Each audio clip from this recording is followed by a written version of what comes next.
Hello, I'm Kim Paino. I'm the General Manager of Marketing and Engagement at UAC, and I just wanted to record a short video as an update for Year 12s and their parents, and I guess in particular HSC students, potentially in Greater Sydney, who are in lockdown at the moment. I've got a few frequently asked questions that are coming through, but there's also some questions that are coming through more generally from Year 12s, and I thought this short video would be a good way to address some of those questions.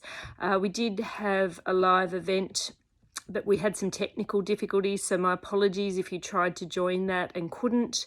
Or couldn't access the recording. So this is a way of you getting that information, hopefully, and we'll have other updates as we know more, of course. Now, to start with, obviously we've got a real situation now with a lot of Year 12 students having to do remote learning, which is very undesirable, obviously, but the message that we are trying to get across to those students and their parents is to just stay the course. At this point, there are no changes to announce around HSC exams or ATARs or anything like that. Those things are well into the future, fortunately. And so the focus at the moment, as you would be aware, is around your school's plans for your trial exams. Many schools have already delayed those, and hopefully by the time they're due to be held, we'll be out of lockdown. Some schools are still proceeding in a COVID-safe way, and other schools may have already had their trials or are still to make their final plans around what they're doing with trials. The other focus at the moment is, of course, around practical exams, major works, those types of things that are more pressing in terms of the timeline, and NESA has put out some good advice around what's happening with those sorts of arrangements and giving schools some flexibility to adapt things as they need to, given the situation we're in at the moment. So I'm very mindful that not all students are currently in lockdown. It's relevant obviously for those in Greater Sydney, and other HSC students in other parts of New South Wales back to face-to-face learning, which is fantastic for them. But it does lead to the question that we're getting around what kinds of special allowances we're going to make for students in Greater Sydney, because they're disadvantaged compared to other students. Now, at the moment, given that hopefully the lockdown remains relatively short. I mean, I know it's been extended now, so it's already longer than we had hoped. It's still not in the situation of being something that we would automatically be able to cover under a scheme like the educational access schemes, for example. Educational access schemes, if you're aware, or EAS for short, these are for long-term educational disadvantage. And at the moment what we're seeing is not defined as long-term, and hopefully it stays that way, of course.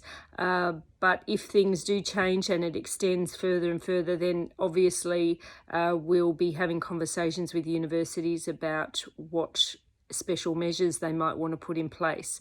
There's nothing at the moment, but obviously we're aware that students who are in a remote learning situation at the moment, you could argue that those students are disadvantaged compared to other HSC students who are not in that situation. So I do understand that that's an issue that people are asking us about. At the moment, I don't have an answer in terms of special allowances for those students.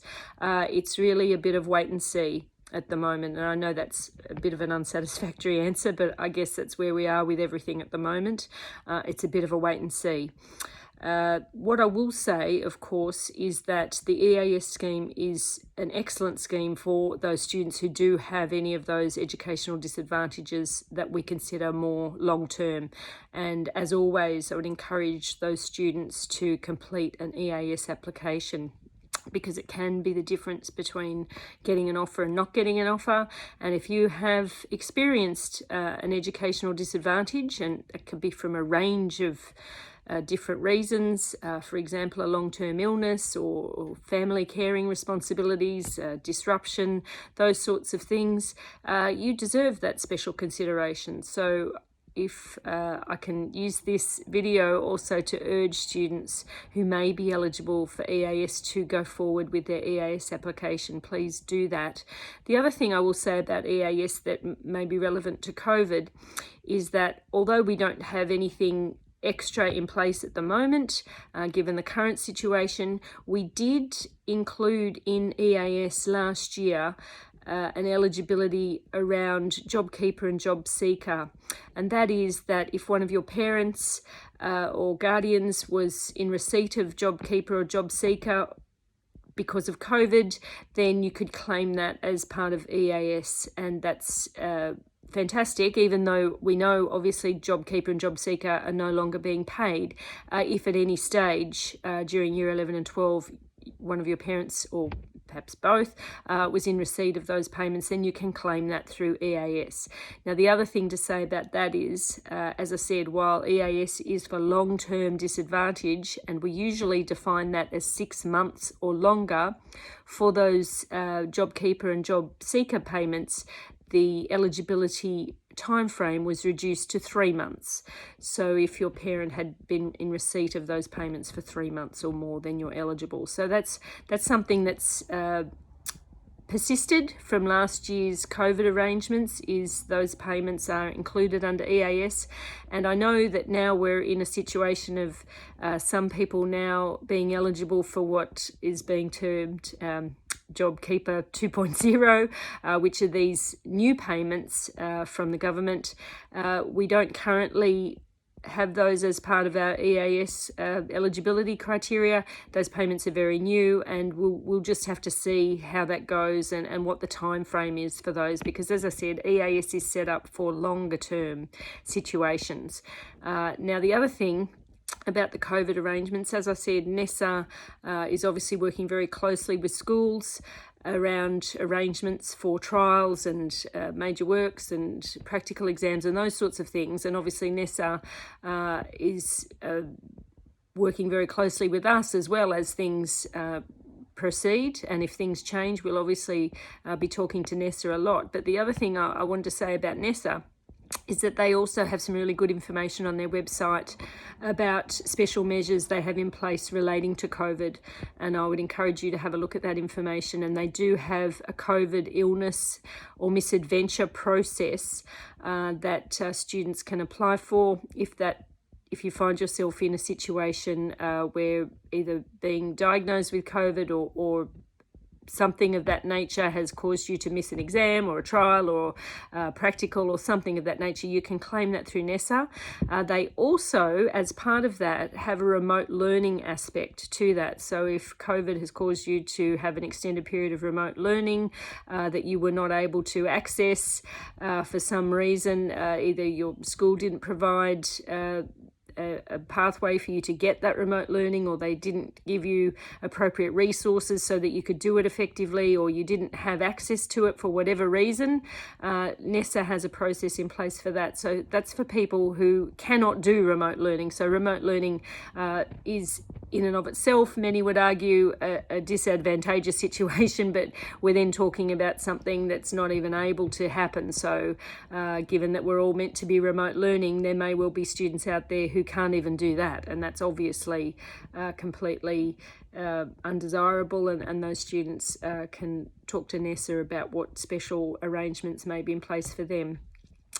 So the other questions we're getting, obviously at this time more than ever, students are concerned about how this impacts on their, not just their HSC, but on their ability to get an offer at university. Now, what is the good news I can tell you is that there are multiple ways to try to get an offer at university, essentially. So obviously at UAC, we have our UAC application, and if you are keen to go to university next year, I'm hoping that you've perhaps finished your application already, your UAC application, or started it, or you know you still have to do it. There is plenty of time, obviously, but you can do your UAC application now, and that's the one where you put in your course preferences. Now, at this stage, you don't have to finalise those preferences. There's plenty of time between now and when we start to make offers, but it's a good idea to at least get the application in. And the thing about your UAC application, I mean, obviously that's a pathway to getting an offer, but it also allows you to apply for what's known as SRS, or Schools Recommendation Schemes. So once you're a UAC applicant, you can then apply for SRS, and this is essentially an early offer scheme. So it means that if you get an offer through SRS, you will get that before you even get your ATAR. So that in many ways is a good way to take the pressure off the whole process of getting your results in ATAR, and also can be a fantastic backup plan for many students. I mean, some students get their SRS offer and they're totally happy with that, and they're not even bothered if they get any other offers based on their ATAR, because they're happy with what they got through SRS, and that's fantastic. Because those offers are made before we even know your results, they're obviously not based on your ATAR. They are based on your Year 11 results, and also recommendations from your school, as the name suggests. So the application itself is pretty easy. You just put in a few details, and then the rest of the work is done by the school. If you're a New South Wales HSC student, we have access to your Year 11 results, so you don't need to provide those. And as I said, it's pretty straightforward. I know that some students in Year 12 now might be thinking immediately that I say Year 11 results, oh no, I didn't do so well in Year 11 because of remote learning, or because I just wasn't really ready to give my full commitment to HSC studies. For whatever reason, you might be thinking that your Year 11 results weren't the best, but I still would really encourage you to put in an SRS application, because each university will approach the way they assess those applications a little bit differently, and some may put more weight on what your school says about you compared to your Year 11 results. So that means that if your school is saying, look, we really think that you're going to be a success at university, then that's great evidence for a uni to make an offer. So the other thing about the SRS offers is, as I said, it's an easy application. You've got nothing to lose. You may as well put it in, even if you think your Year 11 results weren't great. You just never know. And if you do get an offer through SRS, as I said, it might be the course that you really want to enroll in next year, and that's fantastic. You don't really need to worry anymore. But it also, for many students, is a backup option. They've got their offer through SRS. They can then relax a little bit, at least, heading into getting their ATAR and their results, and then try through those offer rounds that we have once we have ATARs, that are obviously based more on your ATAR, try for other offers through those offer rounds as well. Because the way the UAC process works is that at each offer round you can have a different set of preferences. So the SRS offers are made in middle November. You can have a set of preferences for that offer round. Hopefully you get an offer through that. If you do, then you can mix up all your preferences for different offers, hopefully, in the offer rounds in December and January that are based more on ATAR. The other thing to say about preferences and offer rounds is that there are always deadlines for these things. So you do need to do a bit of work, I suppose, to make sure you're on top of your UAC application deadlines, your SRS offer deadlines, all those sorts of dates that you should have access to if you either go to the UAC website or look at your UAC guide that you might have gotten from your school. We have all the dates there. So you do just need to be mindful that there's a bit of effort on your part to make sure that you're managing your UAC application and your SRS application, and indeed any other applications you might be making, because that's my other, I guess, good news. For Year 12s worried about their chances of getting an offer to university, as well as the UAC application, the SRS application, and applying through EAS if you're eligible. There are also a range of other early offer schemes available direct from universities. Now, what I would encourage you to do is go onto the UAC website. In the search function, just search up Year 12 early offer schemes, and you'll get a page and you'll see that there's a whole list of them there. And essentially it's a relatively brief application to each of those specific universities. In some cases, the university will ask you for some additional information, for example, a personal statement of some kind, so that they get a sense of your motivation for university study and what you might be interested in and why you want to apply to that university. But it's still a pretty straightforward process, and that's another avenue through which you can get an early offer. Which again just gives you the sense that there are more options for you, that you don't have to worry so much about your approach to results being released at the end of the year if you've got these other early offers that are coming through either direct from the university or through SRS, through UAC. Now, the other thing I will say though, and it kind of relates to what I said at the beginning, which is for Year 12s to try to stay the course as best as they are able. I would encourage you, even if you do get an early offer, in some cases those are made even before you sit your HSC exams, I would really encourage you to try to see that as a real bonus. Fantastic, I've got an offer, but to keep your focus and try to complete your HSC as best as you possibly can. Look, obviously we all know this is trying now, very difficult circumstances, and you will have heard all the messages of support that are coming out, from everyone. The community really does understand that your Year 12 year, your HSC year, if you're in the ACT, finishing off Year 12 of the ACT, if you're interstate, for all of you, this is a big year, and everyone understands that the resilience you have to now show to get through, to finish off your studies is really amazing. But I would encourage you to do that, because even if you get an early offer and you think, oh, okay, I don't even need to worry now. Look, you've been at school for however many years, 13 years. You really do want to finish this thing with your best foot forward and get the best results you possibly can.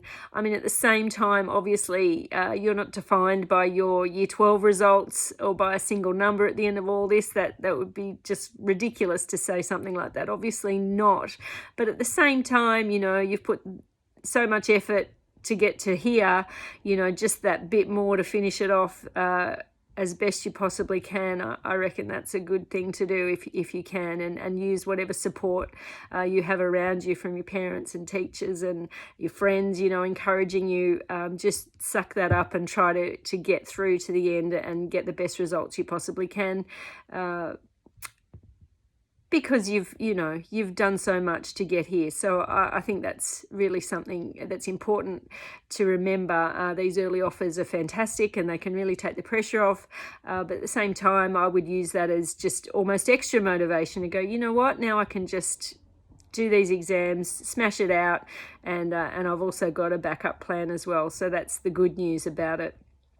As I said, we're getting a lot of questions about what's happening with COVID. Will the HSC exams be postponed? What's going to happen? And I wish I could give you a definite answer about all that right now, but obviously I can't. What I can say right now is that everything is proceeding according to the timetable that we already have. As far as we're aware, HSC exams, ATARs, all that later in the year should still proceed. For now, what is best for students and their parents is to just focus on what can be done right now. That is just getting on with the situation, either remote learning, or if you happen to be not in Greater Sydney and are able to do face-to-face, focus on that. Get your trials done if you haven't already had them. Just keep going, and also use this time to look at all those applications that may be available to you. Obviously, your UAC application is a starting point. From there, you've got SRS, EAS if you're eligible, which can also help you get an offer, and then those other early offer schemes direct to the universities. So there's multiple things you can be doing now. That means multiple applications probably for many of you, which is great, giving you more options, but at the same time, it's another thing to manage. So you can use this time to really get your head around those things. We obviously don't have the option, many of us now in Sydney, to go and do some other fun things. But, you know, on the plus side, that does give you a bit of breathing space to maybe spend that bit of time you need to get your head around all these applications, to make sure you know what you need to do in the months ahead to maximise your chances of getting a university offer. And that can then just sit in the background while you get on with it and try to finish year 12 as best you possibly can. So that's what I would encourage you to do.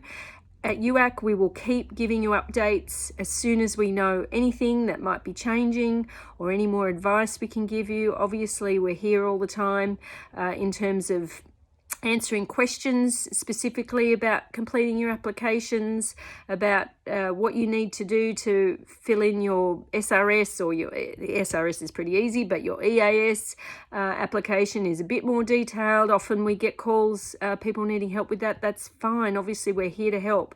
We really want to help you finish this year in the right way. And all of you who are hoping none of this will ruin your chances of going to uni, that's exactly our hope as well. And it shouldn't be the case. Everything should still be fine. We'll be using all these multiple pathways to help you get that offer so that you can go to uni next year. So I hope that's been helpful. As I said, we'll be posting more of this information as we know more. But for the meantime, we want people to keep focus. Think about the applications that are already available to them. We will update you if we add extra measures because of this lockdown, obviously, and just keep in touch with us and we'll be here to support you. So thanks for listening, and we'll be talking again soon. So thanks everyone. Bye-bye.